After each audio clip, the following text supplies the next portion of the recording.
Today we're going to preview Oklahoma versus UCLA, and all that's coming up after the bumper. What do you mean you don't subscribe to my son's YouTube channel?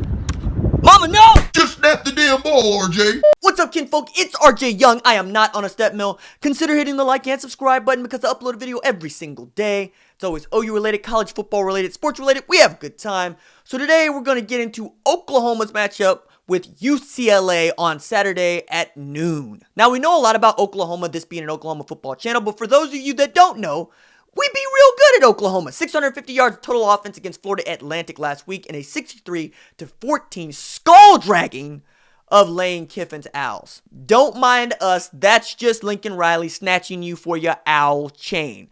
Aubrey Graham can't save you down there in Boca Raton. And I can say the same about UCLA. Now, for those folks that think that Oklahoma ain't good, just remember, 4 quarterbacks play for Oklahoma. They pass collectively for 334 yards, but it's the ground game at Oklahoma that is still the breadwinner. 316 yards on the ground from Oklahoma. 5 running backs averaging 5.4 yards per carry or better, including the one Rodney Anderson, who ought to be in the Heisman conversation after going for 100 yards on 5 carries and scoring 2 touchdowns. 165-yard touchdown that was, well, it was magical. It's nice to see. Oklahoma also has a lot of talent that showed up in a big way. The Sooners had 7 new starters on Saturday, including linebacker Curtis Bolden, tight end Grant Calcaterra, linebackers Mark Jackson and Ryan Jones, defensive end Kenneth Mann, fullback Carson Meyer, nickelback Buki Brendan Radley Hiles, and 21 other Sooners made their debut against Florida Atlantic. For those of you that thought the post-Baker Mayfield era was going to give the rest of college football a reprieve, you have another thing coming. Because as Oklahoma showed, it can put up points and put up points in a hurry. The Sooners scored 28 points in the first quarter. That's the first time Oklahoma had done that since 2008 against Nebraska. It's been that long. And the last time the Sooners played the Husker,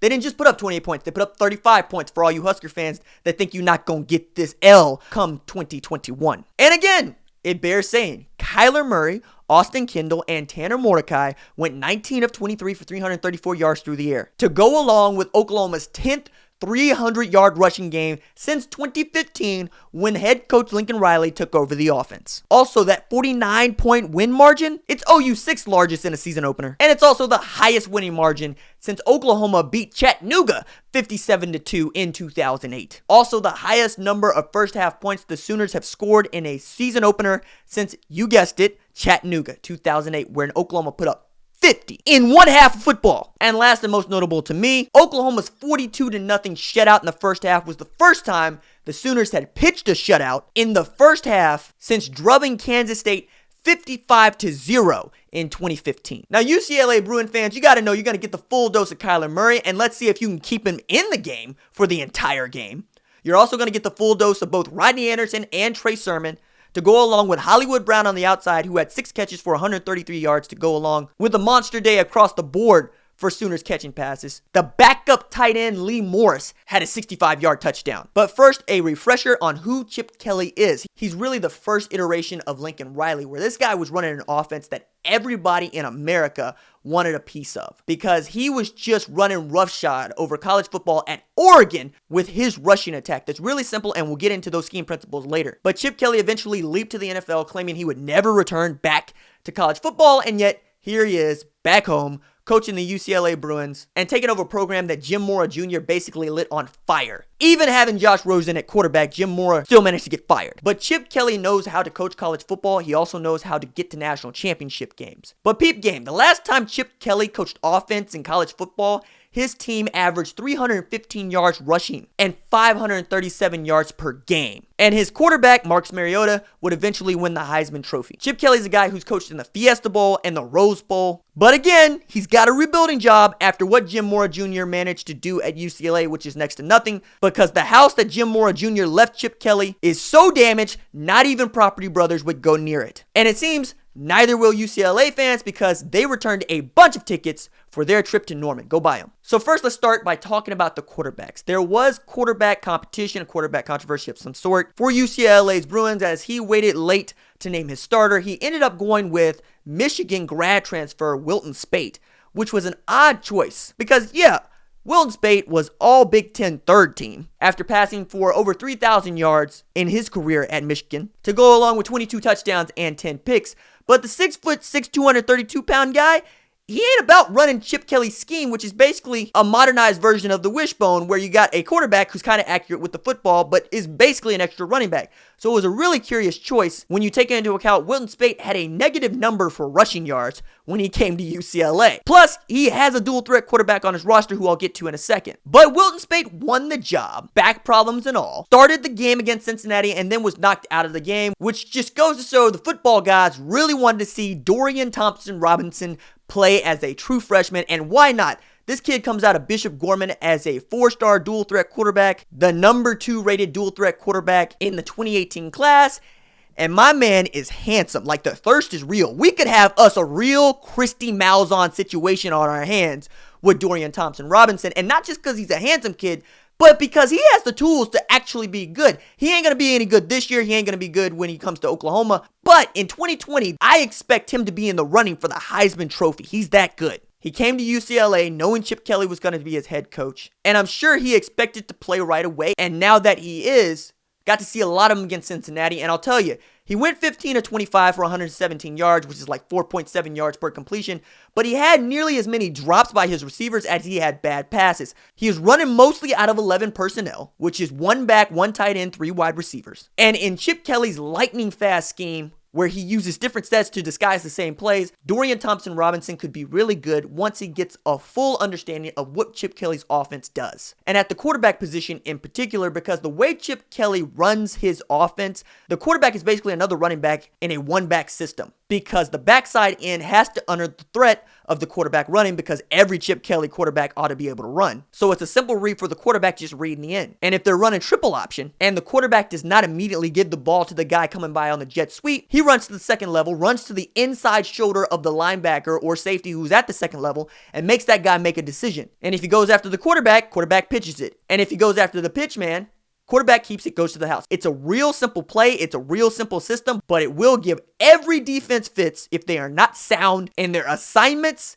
and cannot wrap up and tackle, which is how I can think that Mike Stoops' defense is going to get its first real dose of what they could see from Army, because yes, Mike Stoops' base is still a 3-4 with 3-4 principles, and we saw some 4-2-5 with 4 men on the line of scrimmage with their hands on the ground against Florida Atlantic. But it's not just Devin Singletary that you have to worry about UCLA. You have to worry about Dorian Thompson-Robinson and a running back with California State champ speed and Casimir Allen. Casimir Allen basically had a Rodney Anderson afternoon at Cincinnati. He had 5 carries for 103 yards and a touchdown, and one of those 5 carries went for 74 yards, and I'm telling you, if this kid gets in front of you, you will not catch him. He is likely the fastest player. He's likely the fastest player Oklahoma will face all year long. And the other running back, Bolu Olurunfunmi.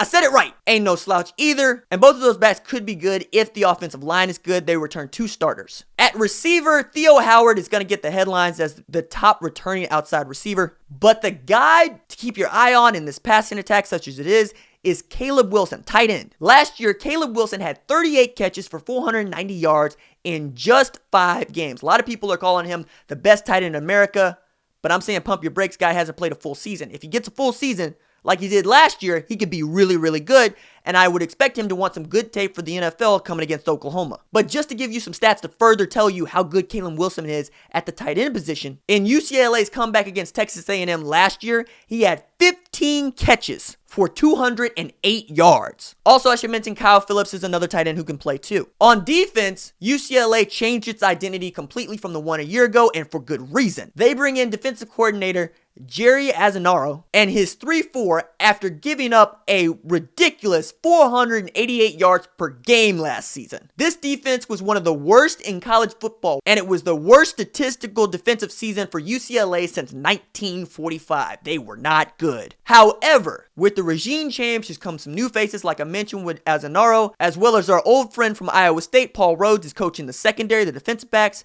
And there are a few studs on this defense that you need to keep your eye on. On the defensive line, the only guy that really scares me is junior Rick Wade. Rick Wade had 2 tackles, 1 sack last week against Cincinnati, and that 1 sack ties his season high for last year. This is a guy that in Azzanaro's scheme feels like he could be a star in the making. But there are stars who are already made on this defense, and at the top of the list is leading returning tackler and their best defensive back, Adarius Pickett. Adarius Pickett had 85 tackles last season, and he's on his way to a 100 tackle season this year as he picked up a team high 15 against Cincinnati in the loss. Also back there with Pickett and a couple of talent defensive backs in Darnay Holmes and Quentin Lake. Quentin Lake had 9 tackles and a tackle for loss against Cincinnati. This is another one of those studs out of Matter Day. Keep your eye on Adarius Pickett and Quentin Lake in the defensive backfield. At the linebacker position, Jalen Phillips had 9 tackles and a sack against Cincy, and Chris Barnes, another linebacker, also had 9 tackles against Cincy. Those are the 2 guys to keep your eye on as you watch UCLA play against Oklahoma on Saturday in the middle of the defense. As for the kicking game, punter Stephen Flintoff averaged 42.9 yards per punt last year, and kicker J.J. Molson is average at best at kicker. He's 29 of 41 in his career. Now, I think this Chip Kelly UCLA team is going to catch a lot of L's in 2018 because they're young. 72% of their roster is underclassmen. But in a couple of years, we'll be talking about this UCLA team not only being ranked, but threatening to win the Pac-12 conference and flirt with finishing inside the top 10. Chip Kelly knows how to coach in college. He knows how to coach in the Pac-12.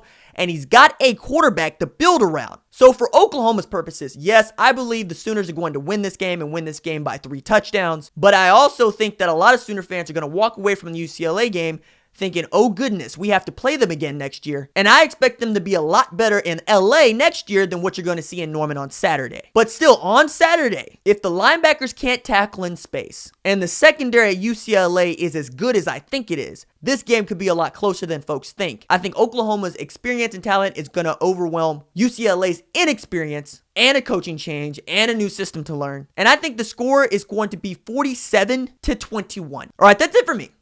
Deuces.